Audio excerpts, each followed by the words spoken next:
देखिए आज हम पढ़ने जा रहे हैं racemic mixture and रेशमाइजेशन।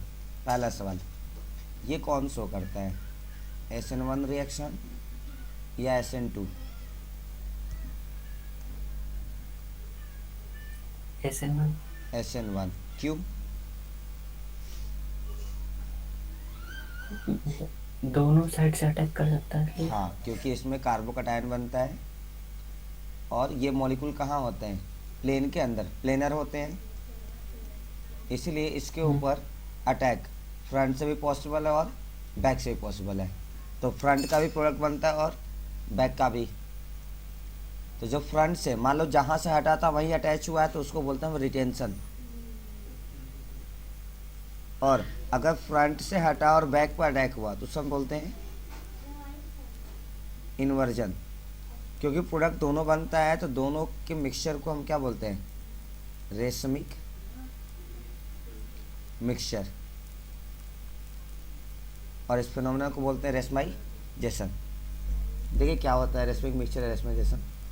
An equimolar mixture, equimolar का मतलब दोनों का अमाउंट क्या होना चाहिए, सेम होना चाहिए। जितना रिटेंशन है उतना ही इन्वर्जन ऑफ द इनोन्स्टियोमर्स। इनोन्स्टियोमर्स कौन से थे, जिनकी फिजिकल प्रॉपर्टी, शेप, साइज, मास सब कुछ क्या होता है, सेम होता है।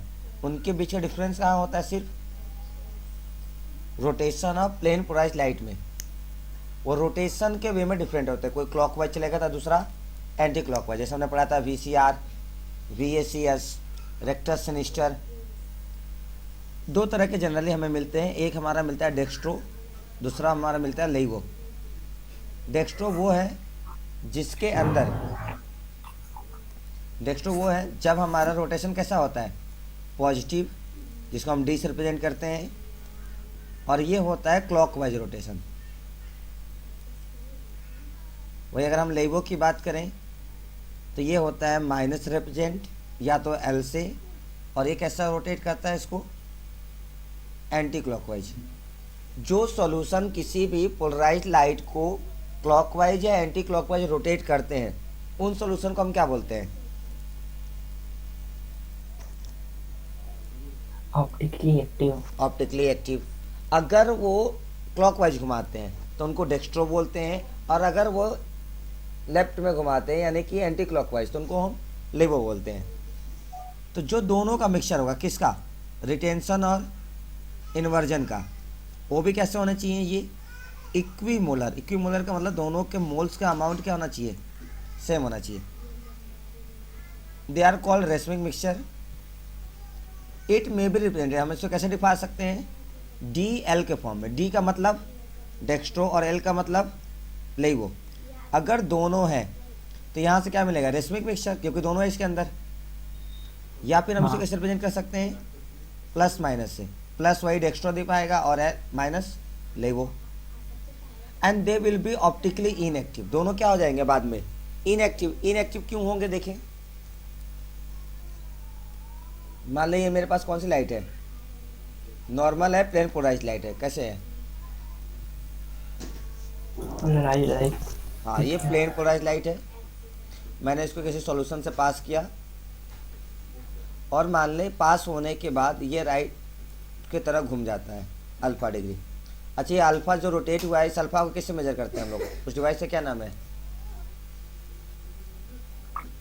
पोलराइजर। नहीं पोलरीमीटर। पोलराइजर तो वो था जो नॉर्मल लाइट को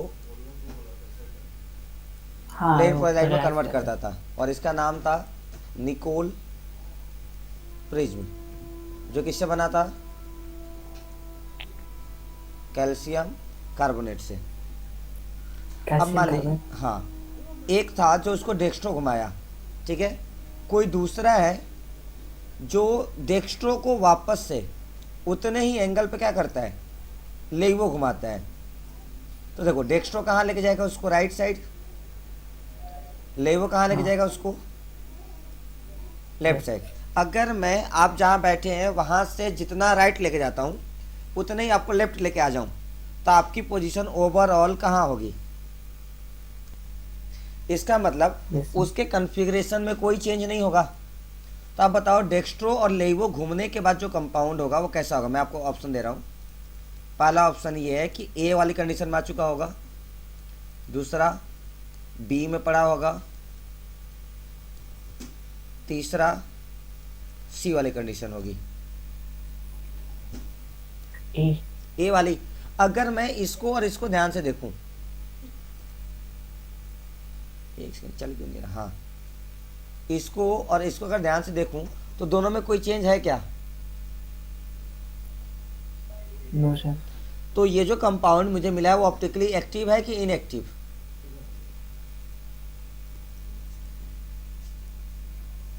इनएक्टिव। इनएक्टिव, क्योंकि ऑप्टिकली एक्टिव तो वो होते हैं जो हमारे प्लेन पोलर लाइट को या तो क्लॉकवाइज या तो एंटी क्लॉकवाइज रोटेट करते हैं। यानी कि मुझे समझ में आ गया कि जो रेशमिक मिक्सचर होगा, रेशमिक मिक्सचर, ये किसकी तरह काम करेगा, ऑप्टिकली एक्टिव या ऑप्टिकली इनएक्टिव? इनएक्टिव। क्योंकि इसके अंदर डेक्स्ट्रो और लेवो दोनों कॉन्फ़िगरेशन इक्वल अमाउंट में होते हैं। पूरी बात क्लियर हो गई? Yes sir. हाँ, और ये जो प्रोसेस था किसका, रिटेंशन और इन्वर्जन का इक्वी अमाउंट में आपस में मिक्स होना, इसको हम क्या बोलते हैं, प्रोसेस को? रेशमाइजेशन। हाँ। इसके एग्जांपल के तौर पर अगर हम ले लें, मान लें मेरे पास था +2 क्लोरोब्यूटेन, 2 क्लोरोब्यूटेन। अगर हम इसका स्ट्रक्चर बनाए तो देखिए ब्यूटेन है, यानी 4 कार्बन होंगे, देखिए ब्यूटेन बन गया। सेकेंड पोजीशन पर कौन है, क्लोरीन। अब जब आप स्ट्रक्चर बनाते हो ना तो आप नंबरिंग अपने हिसाब से कर सकते हो, किधर से भी। मान लो मैंने इधर से किया 1 2, तो 2 नंबर पे क्या लगा दूंगा, क्लोरीन। ये जो +2 क्लोरोब्यूटेन है ये क्या बताता है, ये किधर घुमाया होगा प्लेन पोलराइज्ड लाइट को, क्लॉकवाइज। क्लॉकवाइज। यानी कि मैं मानने चल रहा हूँ कुछ राइट साइड में घुमाया होगा, कुछ एंगल। अब मैं एक मिक्सचर और बनाता हूँ और उस मिक्सचर में मैंने +2 और -2 दोनों को मिक्स कर दिया। अब मेरे पास जो सॉल्यूशन है उसके अंदर ये भी है और ये भी है। फिर मैं इसे प्लेन पोलराइज्ड लाइट को पास करूं तो किधर घुमाएगा, राइट साइड लेफ्ट साइड? दोनों साइड घुमाएगा, फिर सेम स्टेप में जाएगा। हाँ, यानी कि ओवरऑल हमारे प्लेन पोलराइज्ड लाइट में कोई चेंज नहीं आएगा ओवरऑल, क्योंकि डेक्स्ट्रो राइट घुमाया होगा, लेवो लेफ्ट घुमाया होगा और दोनों एक दूसरे क्या कर चुके होंगे, कैंसिल कर चुके होंगे। बात समझ में आ गई? Yes sir. ठीक है, फटाफट मैं आपको नोट्स एक बार क्लियर कर देता हूँ, आप इसको पढ़ लीजिए फिर आगे बढ़ेंगे। ये यहाँ से यहाँ तक पूरा।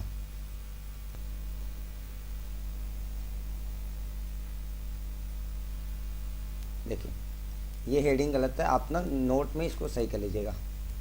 रिटेंशन नहीं होगा, हमारी हेडिंग होगी आउटकम्स ऑफ अ रिएक्शन। किसी भी रिएक्शन को अगर हम ऑप्टिकली देखें तो हमारे पास कुल 3 पॉसिबिलिटी हैं। पहला, हमारा रिटेंशन हमें मिल जाए, मतलब कंपाउंड जैसा था वापस वैसा ही मिले, हो सकता है। दूसरा क्या हो सकता है कि हमें इन्वर्जन देखने को मिले। तीसरा ये भी हो सकता है कि हमें दोनों एक साथ देखने को मिले। बात समझ में आ गई? पहला केस में क्या पॉसिबल था, रिटेंशन मिले, मतलब जहाँ का बॉन्ड टूटा है वहीं बॉन्ड बने। दूसरे केस में इन्वर्जन मिले, बॉन्ड अगर फ्रंट का टूटा है तो अटैक पीछे का होगा, बैक का। तीसरा ऑप्शन क्या था कि दोनों का मिक्सचर मिल जाए। अब अगर इन्वर्जन हो रहा है तो ये कौन सा रिएक्शन हो सकता है, SN1 SN2? SN2। SN2, क्योंकि SN2 कैसा होता है, यूनिमोलिकुलर। SN2 कितने स्टेप में होता है, बाई में। हाँ बाईमोलिकुलर, सिंगल। सिंगल स्टेप में होता है। सिंगल स्टेप का मतलब एक तरफ बॉन्ड टूटेगा दूसरी तरफ बॉन्ड बनेगा। एडम। अब अगर फ्रंट का बॉन्ड टूट रहा है तो किधर बनेगा बॉन्ड, बैक। Back side. यानी कि उस केस में हमेशा क्या आएगा हमारा, इन्वर्जन। दोनों का मिक्सचर यानी रेशमिक मिक्सचर कब बनता है, जब रिटेंशन इन्वर्जन दोनों हो। और ये कब पॉसिबल है, जब रिएक्शन कौन सा मैकेनिज्म फॉलो करेगा, SN1, क्योंकि SN1 दो स्टेप में होगा। पहले में कार्बोकेटाइन बनेगा जो कि प्लेनर है, और कार्बोकेटाइन प्लेनर है तो उस पर अटैक फ्रंट और बैक दोनों हो सकता है। फ्रंट हुआ तो रिटेंशन, मान लो अगर फ्रंट का टूटा था तब फ्रंट हुआ तब रिटेंशन, और मान लो पीछे का टूटा हो बैक का और अटैक बैक पर ही हो तो भी रिटेंशन। बैक का टूटा हो फ्रंट पर अटैक हो तो क्या बनेगा? इन्वर्जन। सिंपल वर्ड्स में जो हाँ। टूटा वहां जुड़ा तो आपका रिटेंशन है, जो टूटा उसका अपोजिट साइड में जुड़ा तो कौन है? इन्वर्जन। इन्वर्जन। तो देखिए हमारे पास कुल 3 पॉसिबल आउटकम्स है, इन्वर्जन का, रिटेंशन का और रेशमाइजेशन का। क्या लिखा है मैंने? Chemical reaction involves bond cleavage और bond formation at an asymmetric carbon. अगर आपको याद होगा तो हमने कहा था हम इसी को कायरल कार्बन भी बोलते हैं, याद आया? जब कार्बन 4 अलग अलग टाइप के लोगों से जुड़ा होगा तो कार्बन कैसा होता है? Chiral carbon.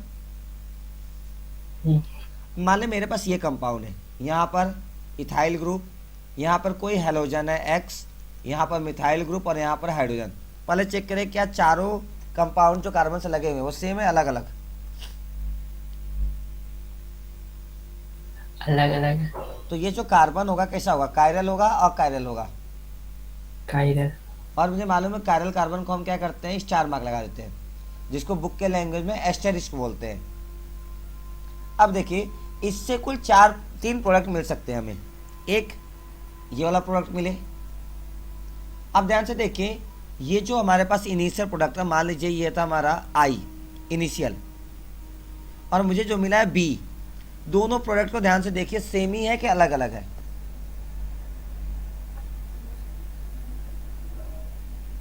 एक्स की जगह वाई हुआ है। नहीं नहीं, ये ना आप इसको भी Y बना लो, तब कंपाउंड नहीं चेंज होता। अगर आपको याद होगा तो हमने क्या कहा था, जो भी इनएंशियोमर्स होते हैं वो सब कुछ सेम है, सारी प्रॉपर्टी, शेप, साइज, मास सब कुछ सेम है। डिफरेंस बस यहाँ पर होता है दोनों के रोटेशन में, कि प्लेन पोलराइज्ड लाइट का रोटेशन कैसा है। इस सेम है तो। सेम है, यानी ये क्या हो गया? Retention of configuration. हाँ। इसका मतलब ये हुआ कि जो प्रोडक्ट मेरा केमिकल रिएक्शन स्टार्ट होने से पहले था, अगर वही कॉन्फ़िगरेशन रिएक्शन स्टार्ट होने के फिनिश होने के बाद में मिलता है तो उसी को हम क्या बोलते हैं? रिटेंशन। रिटेंशन। क्या प्रोडक्ट ऐसा भी मिल सकता था? मैंने कहा मिल सकता था, देखिए ध्यान से।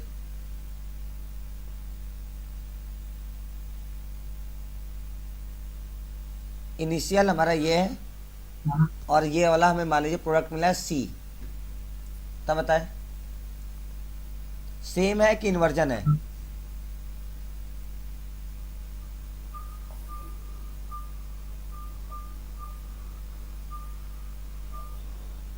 इन्वर्जन है। इन्वर्जन है, मिरर इमेज बन रहा है, दिख रहा होगा आपको। हाँ। अब क्या प्रोडक्ट में ऐसा हो सकता था कि दोनों का मिक्सचर मिल जाए?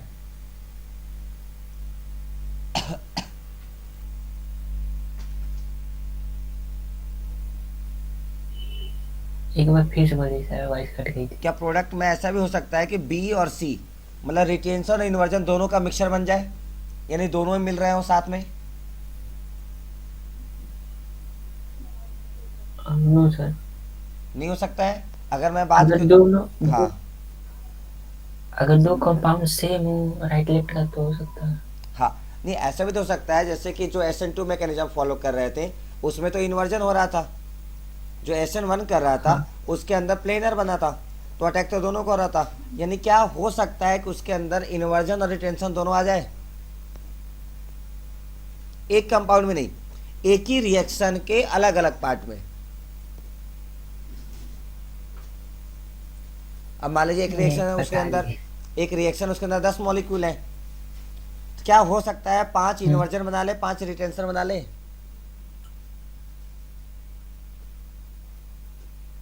नहीं। नहीं हो सकता। आ जाओ डिस्कस करते हैं। मान लो ये मेरा कार्बोकेटायन है, ऐसा होगा प्लेनर। मेरे पास न्यूक्लियोफाइल है हाइड्रोक्साइड आयन, क्या इसका अटैक किधर से हो सकता है? Yes sir. क्या इसका अटैक इधर से भी हो सकता है? हम्म, क्या आप कह सकते हैं कि अटैक हमेशा यही वाला होगा, पहला वाला केस का? No sir. क्या आप ये कह सकते हो अटैक हमेशा बी से ही होगा? नहीं। क्या हम ये कह सकते हैं कि अटैक ए और बी दोनों से हो सकता है? हम्म, यानी कि जो प्रोडक्ट मिलेगा, क्या प्रोडक्ट दोनों का मिल सकता है, ए और बी का? ये सर नीचे से नहीं हो सकता। ये प्लेन है ना, प्लेन के परपेंडिकुलर ही आएंगे ना। अगर आप नीचे से आएंगे तो ये प्लेन के अंदर आ जाएगा। आप ये पूरा प्लेन है। आप इसको ना ऐसे समझे, आपके जो लैपटॉप की स्क्रीन है, जो रेक्टेंगल दिख रही है, वो एक ट्रायंगल है। तो आप ऊपर नीचे से लेके नहीं आओगे, जो उसके साइड्स है ना तीनों ये वाले, आप इनसे लेके नहीं आओगे, क्योंकि यहाँ पर और यहाँ पर पहले से कोई ना कोई कंपाउंड बैठे हुए हैं। आप कहाँ से लेके आओगे? या तो आप स्क्रीन के ठीक सामने से, जहाँ से आप देख रहे हो, या तो कहाँ लेके आओगे? स्क्रीन के एकदम पीछे से। समझ में आ गया? हाँ, याद आया कुछ? तो इसमें प्रोडक्ट ए से ही मिलेगा, बी से मिलेगा, कि दोनों का मिल सकता है? दोनों का। क्या मुझे मालूम है अगर इसमें ए रिटेंशन है तो बी इन्वर्जन होगा? हाँ, हाँ, ऐसा भी हम कह सकते हैं कि सर अगर ए इन्वर्जन है तो बी क्या होगा? रिटेंशन होगा। यानी कि इस केस में जो मेरा प्रोडक्ट मिलेगा, क्या दोनों का मिक्सचर मिलेगा? ये सर और यही कौन सा मैकेनिज्म था? रेशमी। हाँ, रेशमिक मिक्सचर यही था जो कि SN1 फॉलो करके बनाता था। अब देखिए, क्या हम बी और सी दोनों प्रोडक्ट पा सकते हैं? अगर बी और सी दोनों मिलेगा तो इसी को हम क्या बोलते हैं? रेशमाइजेशन। दोनों का अमाउंट क्या होना चाहिए? सेम सेम, अलग अलग? सेम सेम होना चाहिए। अगर मान लीजिए दोनों के 5-5 है, तो क्या मुझे मालूम है रेशियो में दोनों को हम काट के 1:1 कर सकते हैं? हम्म, और ये कैसा हुआ compound? Optically active, inactive? Inactive. क्योंकि डेक्स्ट्रो लेवो दोनों है। डेक्स्ट्रो राइट घुमाया होगा, लेवो लेफ्ट घुमाया होगा, दोनों एक दूसरे के इफेक्ट क्या कर चुके होंगे? कैंसिल। Cancel out. बोलो, बात समझ में आ गई पूरी? Yes sir.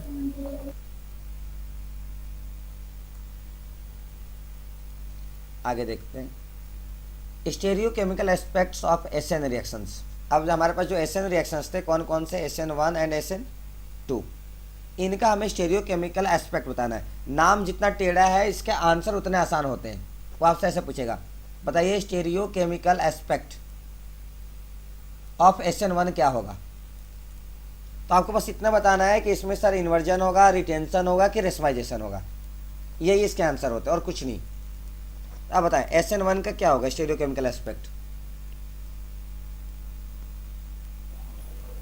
रेशमी मिक्सचर होगा। हाँ, रेशमिक मिक्सचर या रेशमाइजेशन प्रोसेस के थ्रू जाएगा। SN2 का क्या होगा स्टेरियोकेमिकल एस्पेक्ट? का इन्वर्जन होगा।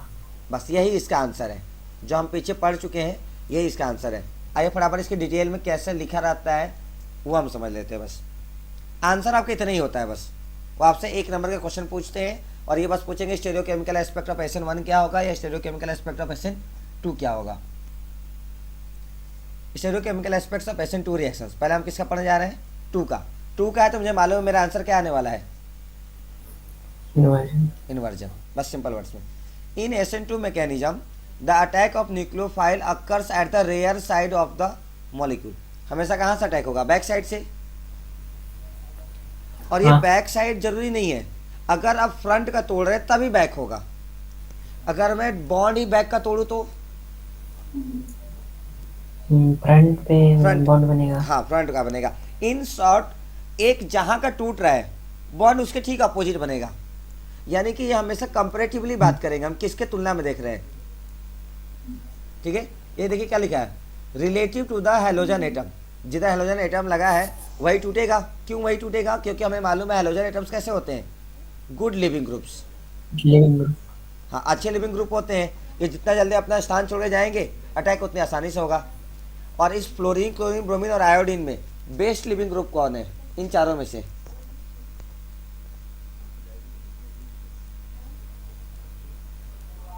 आयोडीन। आयोडीन, क्योंकि साइज बड़ी होती है, बॉन्ड आराम से टूट सकता है, इसलिए सबसे अच्छा लिविंग ग्रुप हमारा आयोडीन है चारों में से। आगे देखिए, in other words hydroxyl group has not taken the position of previously, मतलब जहां से हेलोजन हटेगा क्या वहीं पर आएगा लिविंग ग्रुप? नहीं, जहां से लिविंग ग्रुप हटा है OH वहीं आएगा कि उसके अपोजिट आएगा? अपोजिट आएगा। हाँ, अब देखिए इसमें ध्यान से, यहाँ पर ब्रोमीन है हमारा। अब यस सर। जैसे ये ब्रोमीन यहाँ से हटेगा क्या OH यहाँ आएगा, इसके ठीक पीछे आएगा? पीछे।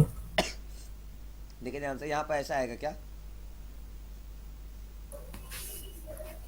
Yes sir. हाँ, occupied by the halogen atom but on the side opposite to one where the halogen atom is present। OH minus वहाँ आएगा जो कि ठीक अपोजिट साइड होगा आपके हेलोजन का। अगर हेलोजन फ्रंट पे है तो OH बैक पर आएगा, और अगर हेलोजन बैक पर है तो OH फ्रंट पे आएगा। As a result SN2 reactions are always accompanied by inversion of configuration, यानी हमेशा क्या आएगा इसमें? इन्वर्जन ही आएगा और कुछ आने के कोई चांस नहीं है। This process is called inversion of configuration और वाल्डन इन्वर्जन। साइंटिस्ट का नाम था वाल्डन, तो उनके नाम पर हम इनको वाल्डन इन्वर्जन भी बोलते हैं। जैसे आपने फिजिक्स में कभी कभार सुना होगा न्यूटन्स लॉ, फैराडे लॉ, जो साइंटिस्ट लोग थोड़ा बहुत काम करके जाते हैं हम उन्हीं के नाम पे रख देते हैं चीज़ों को। याद रखने वाली बात बस हमारे लिए इतनी सी है यहाँ पर, SN2 reactions of optically active halides are accompanied by inversion of configuration।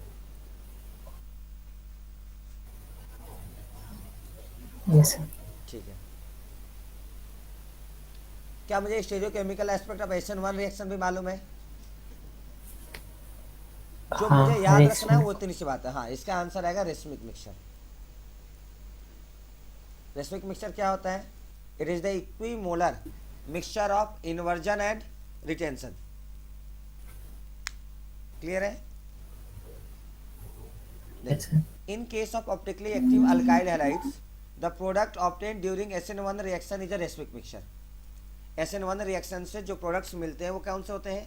racemic mixture। This is because the intermediate carbocation formed in the slow step। slow step कौन सा होता है? RDS, जिसको हम बोलते हैं rate determining step, क्योंकि इसको हमें रेगुलेट करना बहुत आसान होता है, हम चीज़ों को ऑब्जर्व कर पाते हैं, डेटा को। It is planar. ये कैसा होता है? प्लेनर होता है। आगे देखिए, attack of nucleophile can take place with equal ease from the both faces. इस पे अटैक दोनों ही तरीके से आसानी से होगा, चाहे वो फ्रंट हो या रेयर हो। Forming a mixture of two enantiomers, इससे दो एनंसियोमर बनते हैं, एक बनता है डेक्स्ट्रो, दूसरा बनता है लेइवो। लेइवो डेक्स्ट्रो कौन सा होगा? राइट यानी क्लॉकवाइज वाला। लेइवो कौन होगा? लेफ्ट यानी कि एंटी क्लॉकवाइज वाला। और जो दोनों का मिक्सचर बना है वो जो रेसमिक मिक्सचर है वो ऑप्टिकली एक्टिव होगा कि इनएक्टिव? इनएक्टिव। हाँ, तो कुल मिला जुला के मुझे stereochemical of aspects of SN1 reaction में दो चीज़ें याद रखनी है। पहला, जब भी वो पूछेगा बताओ SN1 रिएक्शन का स्टीरियोकेमिकल एस्पेक्ट क्या होता है, हमारा आंसर होगा रेसमिक मिक्सचर। बहुत टफ पूछेंगे तो आपसे ये पूछ लेंगे बताओ जो हमारा रेसमिक मिक्सचर होता है वो ऑप्टिकली एक्टिव होगा या इनएक्टिव। उससे ज़्यादा आपसे कोई सवाल पूछा जाने वाला नहीं है। आप देख लें आपका प्रोडक्ट कुछ ऐसा बन गया। ये आपका था इनिशियल कंपाउंड। अब जैसे ये यहाँ से निकला होगा ब्रोमीन आयन, तो लिविंग ग्रुप निकल गया, आपको देखिए क्या मिल गया? कार्बोकैटायन। कार्बोकैटायन प्लेनर होता है, यहाँ पे मैंने अच्छे से बनाया नहीं है, लेकिन कार्बोकैटायन हमेशा कैसा होगा? प्लेनर। ये ऐसा बनेगा CH3H CH2 CH3। क्यों प्लेनर होगा? क्योंकि मुझे मालूम है इसमें 3 सिग्मा बॉन्ड है, बस 1 1 2 3 सिग्मा बॉन्ड है, तो हाइब्रिडेशन क्या आ जाएगा? sp2। और इसकी ज्योमेट्री कैसी आती है? Trigonal planar. और अगर हाइब्रिडेशन sp4 होता, नहीं sp3 होता, sp3 होता तो क्या आता? टेट्राहेड्रल। हाँ। और इससे प्रोडक्ट हमें दो मिलेंगे, एक ये मिलेगा और एक ये मिलेगा। ये देखिए माइनस वाला है, यानी कि ये कौन सा प्रोडक्ट होगा? लेइवो। ये प्लस वाला है तो डेक्स्ट्रो। और दोनों का मिक्सचर कैसा होगा? Optically inactive. क्लियर है? Yes sir. अब हम पढ़ने जा रहे हैं elimination reactions. Nucleophilic substitution reaction खत्म हो गया। अब हम क्या पढ़ेंगे? Elimination reaction. इसको ना कई बार हम बीटा इलिमिनेशन भी बोलते हैं। सर अभी मत स्टार्ट करिए, कल क- कर लेना। कल याद करें। ठीक है, आज कुछ काम है आप?